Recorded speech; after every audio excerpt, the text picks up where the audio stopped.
तो भाई लोग कैसे हो आप लोग। तो स्वैलो डे स्टार के नेक्स्ट नोवेल के एपिसोड नंबर 333 में आपका स्वागत है।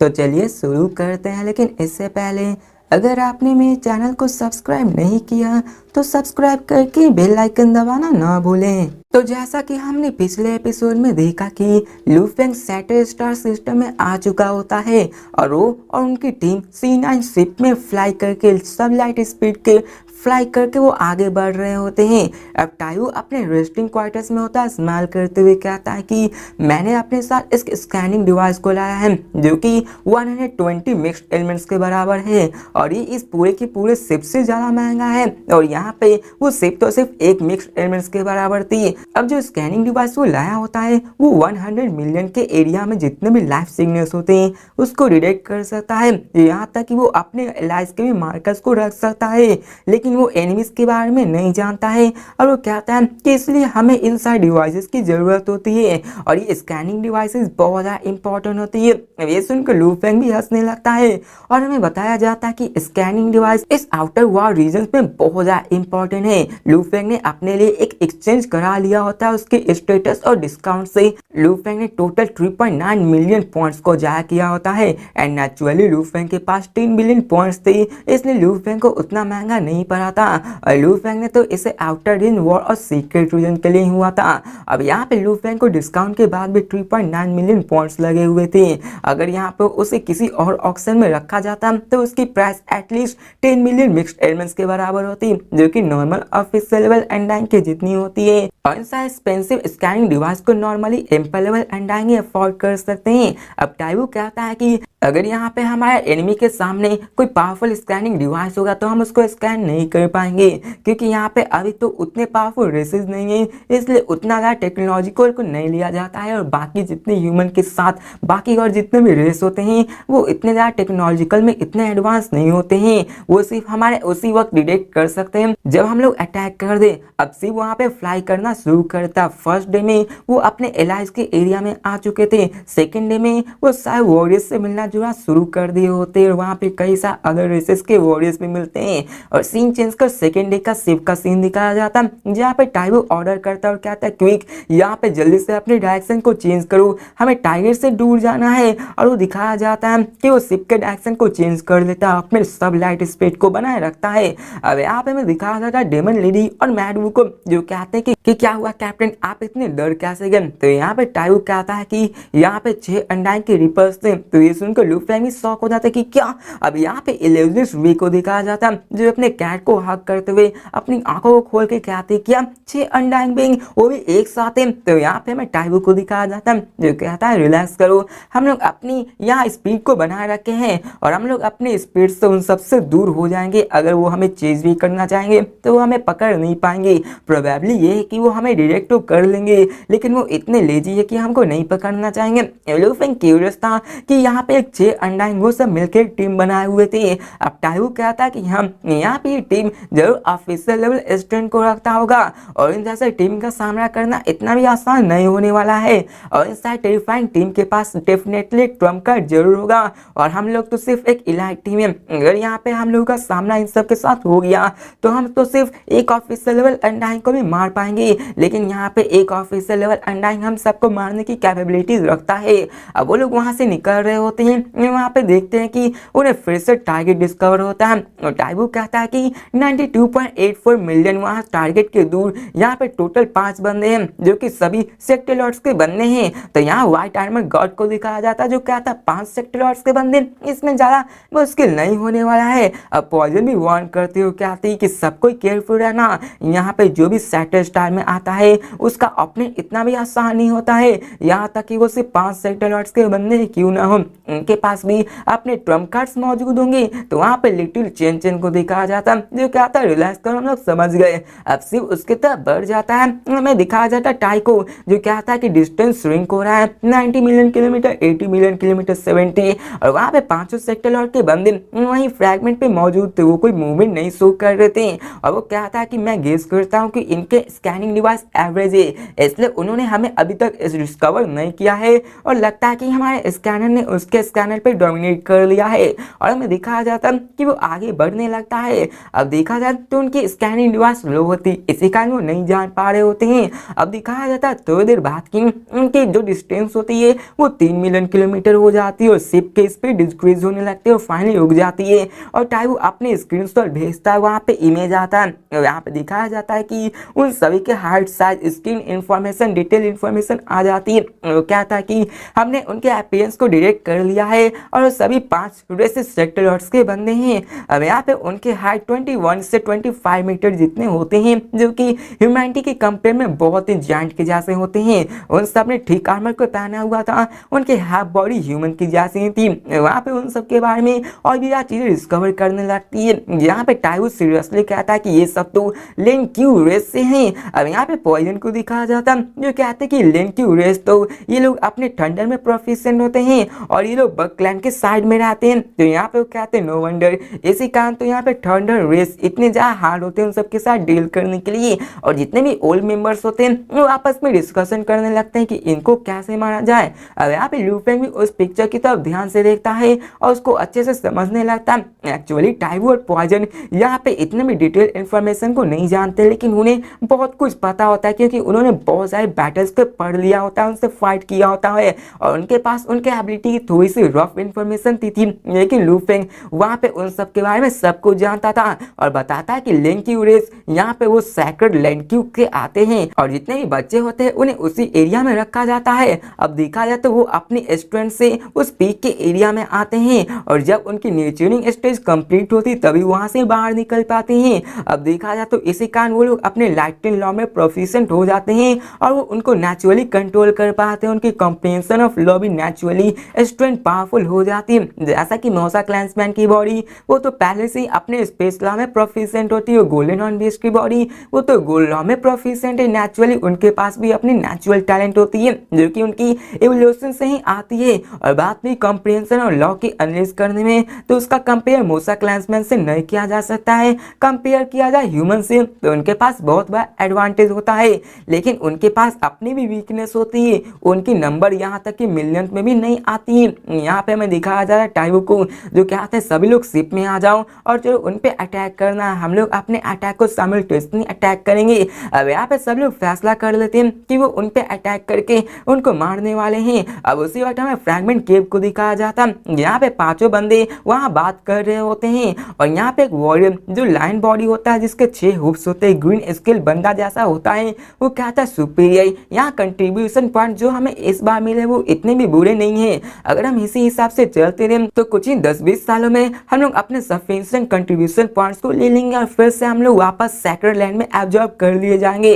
वहाँ का सबसे टॉलेस्ट बंदा 25 मीटर लेनक्यू रेस से होता है। वो हंसते हुए कहता है कि हाँ तुमने सही कहा, अभी हमें यहाँ पे पॉइंट्स को कलेक्ट करना है। और सब लोग यहाँ पे बातें कर रहे होते हैं और सबसे छोटा भी 21 मीटर का हाइट होता है और वो यहाँ पे हंस कर बातें कर रहे होते हैं। स्पेस का सीन दिखाया जाता है जहाँ पे वो लोग अपने 3 मिलियन किलोमीटर की डिस्टेंस को घटा के 1 लाख किलोमीटर पे आ चुके हैं और टाइवू कहते सब लोग रुक जाओ। और 9 सेक्टर के बंदे को दिखाया जाता है जो कि वहीं पे रुके होते हैं और टाइवू कहता है कोई भी परेशान मत हो, वहाँ पे 5 सेक्टर के बंदे हैं और उन्होंने हमें अभी तक डिस्कवर नहीं किया है और वो लोग अभी उसी फ्रैगमेंट में छुपे हुए हैं। लगता है चलो मुझे अपने फर्स्ट अटैक को करने दो। अगर वो लोग मेरे फर्स्ट अटैक से नहीं मिलते तो यहाँ पे मेरे अटैक से वो लोग अपनी आधी स्ट्रेंथ को तो खो ही देंगे। तो यहाँ पे ओल्ड मेंबर कम्युनिकेट करते हंसते हुए कहते कैप्टन हम लोग आप पे रिलाई करते हैं। देखा जाए तो कैप्टन उनके लिए कैनन था जो कि उनके लिए काम करता है। अब सामने सेक्टर का बंदा अंडाइन में अटैक करेगा तो हो सकता है मर भी जाए, लेकिन अगर एलाइट होंगे तो वो उनके अटैक को रोक तो सकते हैं लेकिन उनकी भी बहुत ज़्यादा हेल्थ कम हो जाएगी। अब लू फेंग क्यूरियोसिटी से उनकी तरफ देखने लगता है और मैं टाइवू को दिखाया जाता है जो कि अपने हाथों को उठाता है और ड्रैगन बॉल में कैसे वो सब अपने स्पीड बॉल को बनाता है वैसे ही अपनी अनडाइन एनर्जी को गैदर करके अपने हाथों में गॉड एनर्जी को कंडेंस करने लगता है। वो स्ट्रॉन्ग होता जाता है, बड़ा होता जाता है, येलो लाइट बॉल बनने लगता है, उसकी एनर्जी बढ़ने लगती है। यहाँ तक कि उस एनर्जी को देखकर तो लू फेंग के भी एक्सप्रेशन चेंज हो जाते हैं और ये पावर बहुत ज़्यादा होती है, हमें टाइबू को दिखाया जाता है जो कि लाइटनिंग की तरह फास्ट 1 लाख किलोमीटर से दूरी उस पर अटैक कर देता है और ऐसा लग रहा था जैसे कि वो बड़े से एस्टेरॉइड को फेंक रहा है। अब आप लोग ड्रैगन बॉल के जैसा इमेजिन कर लो। अब दिखाया जाता है अनडाइंग एनर्जी बॉल जो कि ग्लेलिंग लेजर के जैसा उन फ्रैगमेंट की ओर बढ़ जाता है और लेकिन क्लास में वो लोग वहीं पे रह रहे थे, उनको भी कुछ नहीं पता था। फिर केव का सीन दिखाया जाता जहाँ पे स्किनी लिंक्यू क्लासमेट के एक्सप्रेशन चेंज हो जाते और कहते हैं कि यहाँ पे अच्छा नहीं है। यहाँ पे उनके रिएक्टर डिवाइस ने यहाँ पे टाइबू के उस एनर्जी को महसूस कर लिया था। वो जल्दी से ऑर्डर देता कि सब लोग भागो। अब उसी टाइम हमें दिखाया जाता कि लिंक्यू क्लासमेट अलग अलग डायरेक्शन में भागने की कोशिश करते हैं और तभी वहाँ पे एक पावरफुल अनडाइंग एनर्जी चारों तरफ एरिया में एक्सप्लोड हो जाती है। उसके लार्ज अमाउंट ऑफ एनर्जी वहाँ पे रिपल प्रोड्यूस करने लगती है और ये पावरफुल एनर्जी वहाँ पे केव की तरफ आती है, उस पे अटैक कर देती है। अब नेचुरली वो पांचों के पांचों लिंक्यू वॉरियर्स पे अटैक कर देती हैं और जो अटैक अनडाइंग टाइबू ने किया होता है वो बहुत ही लंबे समय तक आपने अनलीश किया होता है और यहाँ पे उनकी इतनी ज्यादा एक्सप्लोजन रिपल होती है कि आराम से 10 सेक्टर लॉर्ड्स के कंबाइंड अटैक से ज्यादा डेडली होती है। अब दिखाया जाता है पर्पल ब्लड उनके मुंह से निकलने लगता है, उनके ऊपर से ग्रीन स्केल्स होते हैं वो भी टूट जाते हैं और पांचों लिंक्यू वॉरियर्स बहुत ही जोर से गुस्से होते हैं। अब हमें दिखाया जाता है कि वहाँ पे एक बीम्स ऑफ लाइट आता है और यहाँ पे हमें लीडिंग अनडाइंग और लॉलीपस को दिखाया जाता जो कहते हैं कि उन्हें मार दो और वो कहता है ये तो ह्यूमन है, ये तो ह्यूमन अनडाइंग है। अब पांचों लिंक्यू के वॉरियर्स के एक्सप्रेशन चेंज हो जाते हैं और कहते हैं ये तो लॉ डोमेन है। अब अनडाइंग टाइबू अपने लॉ डोमेन को अनलीश करता है,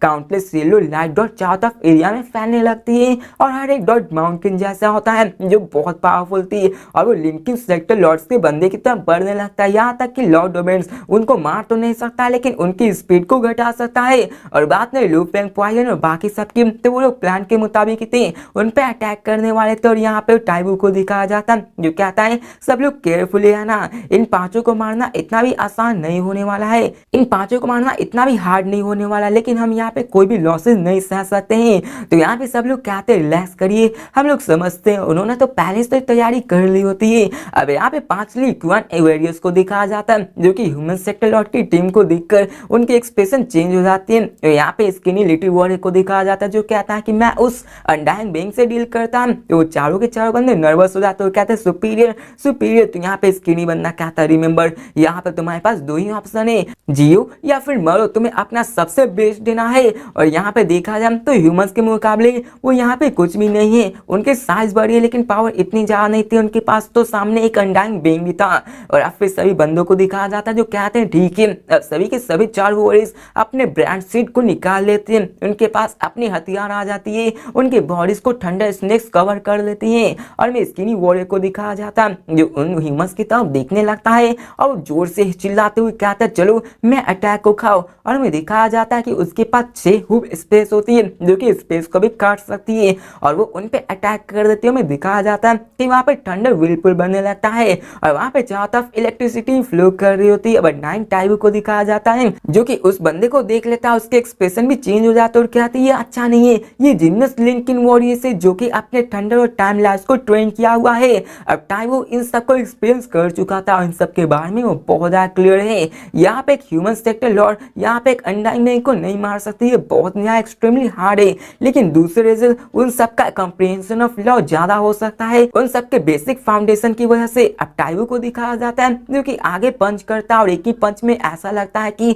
एंडलेस माउंटेन भी टूट जाएंगे, उसके अंदर लॉ कॉम्प्रिहेंशन भी इन्फ्यूज होती है। अब दोनों के पंच और पाइप एक दूसरे से टकराते हैं। यहाँ पे लिंकी वॉरियर्स 1000 किलोमीटर पीछे जाके नॉकआउट होता है और उसके मुंह से खून भी निकलने लगता जो कि पर्पल ब्लड होता है और फिर से वो आगे बढ़ता और चिल्लाते हुए कहता है जाओ मरो। और यहाँ पे उसके एक्सप्रेशन चेंज होता है, वो पूरे गुस्से में अपने फुल पावर को रिलीज कर रहा होता है उसको मारने के लिए। अब यहाँ पे उसके हाथों से इलेक्ट्रिसिटी निकलने लगती है और वहाँ की टाइम स्पेस को भी डिस्टॉर्ट करने लगती है। वो टाइबू की ओर आगे बढ़ता है। अब टाइबू स्माइल करता है और कहता है जितना ज्यादा तुम स्ट्रॉन्ग होगी उतना ज्यादा मुझे कंट्रीब्यूशन पॉइंट्स तुम्हें मारने पे मिलेगा। और फिर वो आगे बढ़ता है उस पर अटैक करने के लिए। अब यहाँ पे उन दोनों क्लास में यहाँ पे 100 किलोमीटर में कंप्लीटली क्रम्बल होने लगता, सब जगह यहाँ पे तबाही मच रही होती है। ह्यूज थंडर पाइक यहाँ पे एक दूसरे को नॉकआउट कर रहे होते हैं और लिंकी वॉरियर्स के एक्सप्रेशन भी अगली हो जाते हैं। और हमें दिखाया जाता है टाइबू को अब यहाँ पे दोनों एक दूसरे से टकराते हैं, जहाँ पे बहुत ज्यादा अनलिस्ट वर्ल्ड एनर्जी निकलती है। अब यहाँ पे एक लिंकी वॉरिस को दिखाया जाता है जो कि इल्यूजन डेमन लेडी से फाइट करने लगती है और वो भी उसके इल्यूजन में होती है। और हमें दिखाया जाता है कि उसके इल्यूजन में 2 बंदे फेल हो गए थे और इसी के चलते वहाँ पे उसको मार दी होती है। अब तभी हमें डेमन लेडी को दिखाया जाता है जिसके एक्सप्रेशन चेंज हो जाते हैं। अब देखा जाए तो उनकी आंखों में पागलपन साफ झलक रहा होता है कि यहाँ पे मारोगे नहीं तो मारे जाओगे। और इन सब के मारने के बाद तो कंट्रीब्यूशन पॉइंट्स भी मिलने वाले थे। अब लेकिन वॉरियर को दिखाया जाता है जो कि गोल्डन ब्लेड को देखता है और यहाँ पे गोल्डन उनकी तरफ आने लगता है। हमें दिखाया जाता है कि उसको देखकर वो शॉक हो जाता है और दिखाया जाता है कि गोल्ड ब्लेड उसके बॉडी को पियर्स करते हुए उसके हेड के आर पार जाके उसके लाइफ कोर को भी डिस्ट्रॉय कर देता है, उसके इंटरनल वर्ल्ड कोलैप्स कर देता है। उसे पता भी नहीं चलता कि आखिर हुआ क्या। अब डेमन लेडी को दिखाया जाता है जो कहती है लू फेंग को थैंक्स और यहाँ पर उसे कोई और ने लू फेंग नहीं मारा होता है।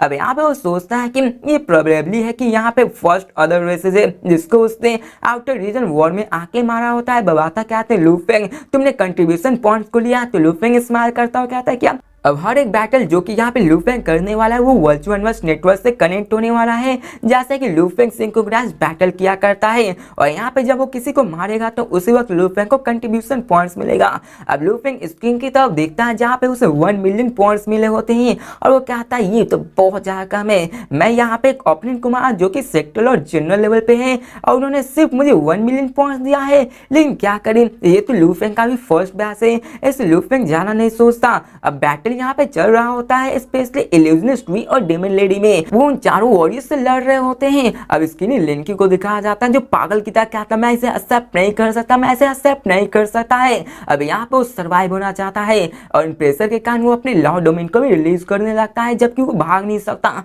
तो अपने फुल पावर को अनलीज करने वाला है। अब यहाँ पे वो भागना भी चाहेगा तो नहीं कर पाएगा क्योंकि यहाँ पे एक अनडाइंग बेंग है, वो इसके रहते कुछ नहीं कर पाएगा। वो यहाँ से फाइट नहीं कर सकता है लेकिन वो फाइट भी करेगा तो उसे मरना ही होगा, उसके पास कोई और चॉइस नहीं। हम दिखाया जाता टाइवू को जो अपने थर्ड पंच को उस स्किनी वॉरियर से मारता जो कि उसको बहुत ही जोर से लगता है और यहाँ पे उसके इंटरनल वर्ल्ड भी हिलने लगते हैं, वहाँ के उसके अंदर से काउंटर आइटम निकलने लगती है। यहाँ पे टाइवू को दिखाया जाता है, यहाँ पे वो कहता है जल्दी से जाओ यहाँ पे सबको लूट लो। अब दिखाया जाता है कि उस पंच से वो बंदा मारा जा चुका है। अब 9 सेक्टर लॉर्ड के बंदे वहाँ जितने भी चीज होते हैं जैसे कि उनके मरने के बाद उनकी वर्ल्ड उनके जितने भी ट्वेल्स होते हैं वो लोग निकल जाते हैं वहां से और वो लोग उसको लूट के अपने शिप पे आ जाते हैं और फिर से अपने सब लाइट की स्पीड से वहां निकल जाते हैं। अब यहाँ पे वो ज्यादा देर तक नहीं रुकना चाहते क्योंकि हो सकता है कि उन्होंने वर्चुअल कंपनी से कनेक्ट करके या फिर किसी और माध्यम से कनेक्ट करके अपने लोगों को इम्तिहान दे दी होगी और उनके लोग यहाँ पे आके उन पे अटैक कर सकते हैं। यहाँ पे दिखाया जाता है कि वो लोग उसके मार के निकल जाते हैं। शिप का सीन दिखाया जाता है जहाँ पे टाइवू कहता है कि हमारा लक इतना भी बुरा नहीं है, ये किन्वान लेस तो इसके पास कई सारे आइटम्स थे, चलो इसे आपस में बांट लेते हैं। अब टॉल और स्टडी हैमर को दिखाया जाता है जो यहाँ कहता है कि सबसे स्ट्रॉन्गेस्ट को कैप्टन ने मारा है और यहाँ पे कैप्टन ही डिसाइड करेंगे कि किसको क्या देना चाहिए, पहले आप चूज करिए। तो टाइवू को दिखाया जाता है जो कहता है कि मैं उसके लंबे पाइप को लेना चाहता हूँ, तुमको जो भी चाहिए जो तुम ले लो, जिसके बाद वो सबको दे देता है। अब एक अंडाइंग होने के नाते उसके भी पर्सपेक्टिव हाई होते हैं और उसे उस पाइप में मजा आया होता है, उसको देख कर उसको लगा होता है कि उसके लिए काम आ सकता है। अब यहाँ पे सारे ग्रुप उस गुड्स को देखने लगता है। यहाँ पे लू फेंग को दिखाया जाता है जो सोफे पे बैठा हुआ होता है और वहाँ पे सब पूछते हैं मैडमैन क्या तुम्हें कुछ चाहिए, तो लू फेंग कहता है नहीं तुम सब ले लो मुझे कुछ नहीं चाहिए। अब लू फेंग इन सब कचरे को लेकर क्या करेगा जब लू फेंग के पास इनसे भी ज्यादा वैल्यूएबल चीजें हो सकती है और यहाँ पे लू फेंग की इन सब के बारे में तो पता ही नहीं है। अब यहाँ पे डेमन लेडी को दिखाया जाता है जो कहता है कि देखो देखो ये ना स्ट्रॉन्ग वॉरियर्स की पहचान हुई है। वो लिटिन चेन को चिढ़ाते हुए कहती है कि तुम भी ऐसे मैनर्स को सीखो, यहाँ पे हमसे कंपीट करने की कोशिश मत करो। अब पॉइजन भी वर्डिंग को लेते हुए कहती है कि यहाँ पे तुम्हें सच में लगता है कि मेरे पोर्शंस फ्री में बनते हैं। अब यहाँ पे उन सबको चेक करने के बाद वो वहां से कुछ ले लेती है, जिसके बाद वो कहती है कि मैंने अपना ले लिया अब तुम सब देखो। अब यहाँ पे हमें दिखाया जाता है कि सब लोग उसको लूट रहे होते हैं और सब लोग अपने कंट्रीब्यूशन पॉइंट्स थे उन सबको ले रहे होते हैं। यहाँ पे वो लोग इतने भी नहीं कर रहे थे, सबको अपने बराबर बराबर का हिस्सा देते हैं। और यहाँ पे पॉइजन को दिखाया जाता है जो कहते हैं कि मैं मैडमैन नहीं हूँ, वो सिर्फ न्यू रिक्रूट है और उसके पास अभी भी इतनी स्ट्रेंथ है कि वो आराम से अंडाइन को हरा सकता हूँ। अगर वो उन 5 लेवियाथन्स का कोर मेंबर्स भी क्यों ना हुआ हो अगर वो उन 5 लेवियाथन्स का कोर मेंबर नहीं भी हो, फिर भी वो किसी एब्सोल्यूट वॉरियर का फेवरेट डिस्पल जरूर होगा और उसके पास कई सारे ट्रेस मौजूद होंगे और ये सारी छोटी चीजों को मैडमैन कभी भी नहीं ले सकता। वो कहता है, मैडमैन क्या मैंने सही कहा ना? अब लू फेंग स्माइल करता है। अब जब से वो कैंग बर्ड स्टार में आया हुआ है तब से लू फेंग की कोई भी ट्रू आइडेंटिटी को नहीं जान पाया है और ये बहुत ज्यादा स्ट्रेंज थी। अब नंबर्स ऑफ ह्यूमंस यहाँ पे जितने भी थे उन सबके पास कई सारे अपीयरेंस होते हैं और बहुत कम ही ने जीनियस बैटल को देखा होगा और यहाँ पे अभी तक कहीं ने तो लू फेंग को भुला भी दिया होगा। अब जितने बंदों ने उन सारे जीनियस बैटल को देखा था उनमें से कुछ ही लोगों ने उस बैटल को देख लिया होता है और कई सारे ऐसे भी होते हैं जो कि लू फेंग को भूल भी चुके थे। और सेकेंडली यही बात थी कि इन 4000 सालों में लू फेंग की स्ट्रेंथ और पावर बहुत ज़्यादा बदल चुकी है। वो पहले यंग और जवान लगा करता था, लेकिन जब वो बीस्ट गॉड पार्ट की ट्रेनिंग को चूज करता है तो वो एक फेयरसिस बीस्ट की तरह लग रहा था और जब वो इसको अनलीज करता है तो उसका और भी टेरिफाइंग हो जाता है। 4000 सालों में उसकी ह्यूज अपीयरेंस चेंज हो गई थी और लू फेंग की तो अपीयरेंस भी थोड़ी सी बदल चुकी थी, उसमें थोड़ा सा अलग ही ऑरा महसूस हो रहा था और इन सब के काम लू फेंग को कोई भी पहचान नहीं पा रहा था। उसकी एनर्जी, उसकी लुक्स, हर एक चीज चेंज हो चुकी थी। आखिर किसने एक्सपेक्ट किया होगा कि एक बंदा जो कि स्टार लेवल का था 4000 साल पहले, वो सडनली 4000 बाद एक सेक्टोरल पाइनेकल बन जाएगा जिसकी स्ट्रेंथ एक अंडा इंजन होगी। अब लू फेंग और उसकी टीम C9 ग्रेट शिप में आगे बढ़ रही होती है और वहां पे उन सारे पावरफुल एनिमी जितने भी आते हैं उन सबको डॉज कर देते हैं, सिर्फ वीकर पे अटैक कर देते हैं। अब हर एक बैटल बहुत ज्यादा छोटे समय के लिए होता है और करने के बाद वो वहां से निकल जाते हैं। ब्लिंक ऑफ आई में दिखाया जाता है कि वो यहाँ पे आधे साल से एक्सप्लोर करने लगे थे और आधे साल में उन्होंने 11 ब्लडी बैटल्स कर लिया होता। इनमें से 3 बहुत ज्यादा खतरनाक थे। मैड वू और वो दोनों बहुत ज्यादा इंजर्ड हो चुके थे, लेकिन लकली लू फेंग था। लू फेंग ने उन दोनों को बचा लिया था। अब मैड वू को दिखाया जाता जो कि लू फेंग के वर्ल्ड रिंग से निकलता है और लू फेंग से अपने इजहार करता कि मैडमैन मैं तुमसे बहुत प्यार करती हूँ। अब यहाँ पे उसके जेंडर के बारे में तो नहीं बताया गया है, लेकिन जिस तरह से वो मैडमैन को बोल रहा है मेरे हिसाब से वो लड़की ही होगी। अब यहाँ पे लू फेंग कहता है कि यहाँ पे मैंने तुम्हें बचाया भी क्यों ना हो, लेकिन पॉइजन ने यहाँ पे सबसे अच्छा किया। तो पॉइजन लू फेंग की तरफ देख कर कहती है कि मेरी तो बात ही मत करो, अगर मैं भी वहां होता तो यहाँ पे मैं कुछ नहीं कर पाती। अब यहाँ पे मैडमैन होना ये बहुत ही अच्छा है। उसके नॉन सन आर्मेंट्स के आराम से वो स्पेस से आराम से फ्लोट कर सकता है, उसकी स्पीड भी शॉकिंग है, वो हमारे टीममेट्स को आराम से बचा सकता है। यहाँ पे एनिमी कैप्टन में फोर्स करते हैं और यहाँ पे वो मैडमैन पे नहीं ध्यान करते हैं और मैडमैन के पास चांस हो जाता है कि वो सारे अपने टीममेट को बचा सके। अब गॉड कहता है कि हाँ वो हम सेक्टर लॉर्ड की जरा भी केयर नहीं करते, सामने जब एक अनडाइंग बीइंग हो तो आखिर सेक्टर लॉर्ड की तरफ कौन ही ध्यान देगा। अब यहाँ पे देखा जाए तो मैडमैन उनके लिए ट्रम्प कार्ड साबित हो सकता है और पीछे से अटैक करके उनके प्लान को मेसअप कर सकता है। अब रॉक को भी दिखाया जाता जो कि कॉर्नर में बैठा हुआ था और वो कभी कभार ही वहां पे आवाज किया करता है। लू फेंग उसकी तरफ देखता है और उसे महसूस होता है कि रॉक कभी डिप्रेशन में है। अब जब से रॉक यहाँ उनके टीम में ज्वाइन किया है वो इस टीम का सेकेंड मोस्ट इंपॉर्टेंट पर्सन बन गया है कैप्टन के बाद। अब रॉक को असिस्टेंट की जरूरत थी ताकि वो इस डिप्रेशन से बाहर निकल सके। अब रॉक तो पहले जीनियस था और जहाँ रहता था वहाँ जीनियस की तरह ट्रीट किया जाता था, लेकिन जब वो लू फेंग के सामने आया तो उसकी सारी चमक खत्म हो गई कि वो जीनियस नहीं रहा। आके लू फेंग के सामने अभी किसकी औकात है जो कि सेक्टर लॉर्ड में आके उसके चैलेंज कर सके।